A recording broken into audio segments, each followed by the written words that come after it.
always be ready to lose anyone because people change anytime, like a season. Today, you mean everything, but tomorrow, you might mean nothing to them. One day, they swear that they cannot live without you, but in the next, and they act like you never existed. Remember, loyalty is rare and trust is fragile.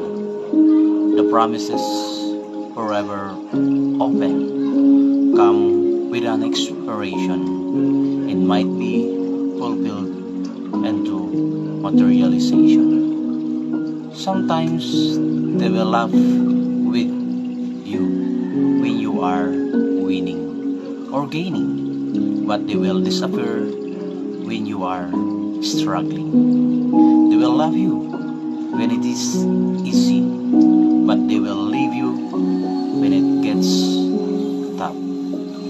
That's why you should never beg for a place in someone's life and never chase or force anyone to please them.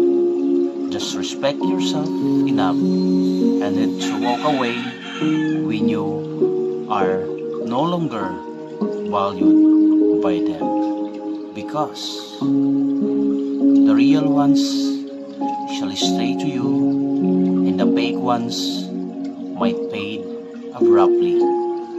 It is the reality about the two phases of life that needs to learn and